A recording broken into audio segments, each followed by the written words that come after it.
পৰকীয়া প্ৰেম ইয়াৰ শব্দৰ আঁৰত কেতিয়াবা লুকাই থাকে এক অবুজ সাঁথৰ।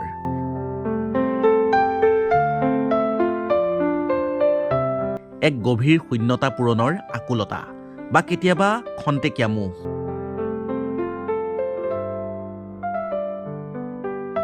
এই অনুভূতিয়ে কাৰোবাৰ জীৱনলৈ হয়তো নতুন ৰং অনাৰ প্ৰতিশ্ৰুতি দিয়ে, কিন্তু প্ৰায়ে ইয়াৰ আঁৰে আঁৰে আহে বেদনা, সংঘাত আৰু কেতিয়াবা অপূৰণীয় ক্ষতি, যি সমাজ আৰু পৰিয়ালৰ বাবে অভিশাপ হৈ পৰে। বাস্তৱ জীৱনত যেতিয়া এনে সম্পৰ্কই সীমা চেৰাই যায়, তেতিয়াই তাৰ পৰিণাম হৈ পৰে ভয়ংকৰ। কামপুৰৰ ঘটনাই তাৰেই এক জ্বলন্ত উদাহৰণ।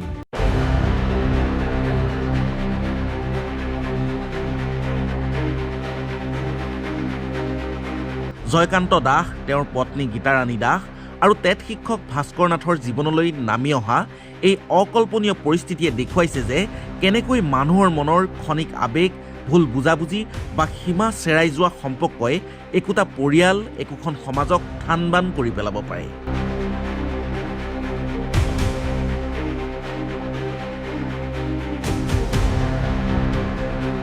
এই ঘটনাত দুটাকৈ জীৱন অকালতে হেৰাই গ'ল।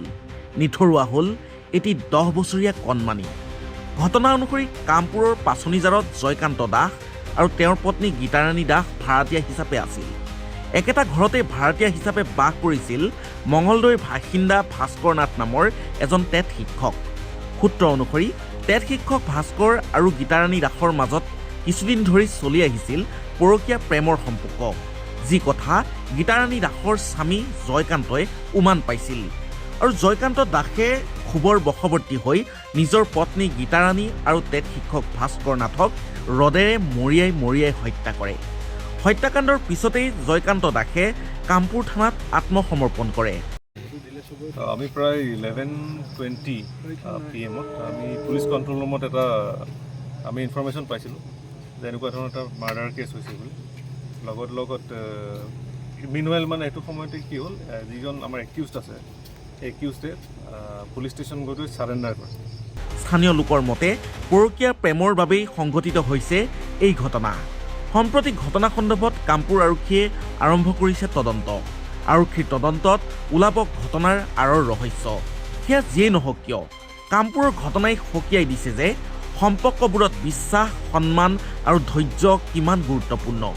ক্ৰোধ আৰু ঈৰ্ষাৰ বশৱৰ্তী হৈ লোৱা সিদ্ধান্তই যে কিমান ডাঙৰ ক্ষতি কৰিব পাৰে। এই হত্যাকাণ্ডই কেৱল এটা পৰিয়ালৰ ধ্বংসৰ কাহিনী নহয়, ই সমাজৰ বাবেও এক সতৰ্কবাণী।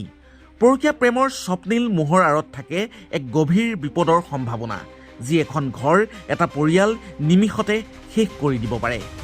News desk report, live Assam. ঘটনাটো মতে গম পোৱা নাছিলা নেকি? ঘটনাটো আমি একো গম পোৱা নাই।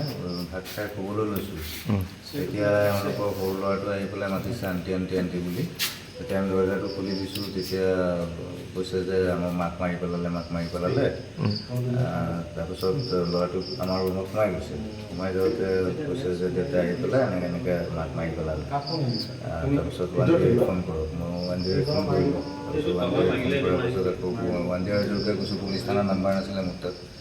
108লৈকে কৈছোঁ যে কামপুৰ থানাক কণ্টেক্ট কৰক, এনেকৈ শিৱ মন্দিৰৰ ওচৰত।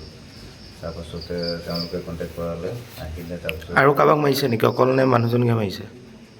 নাই, মাৰাটো আমি দেখাই নাই। ল'ৰাটো যেতিয়া ভিতৰত সোমাইছে, তেতিয়া ল'ৰাটোহে গৈছে।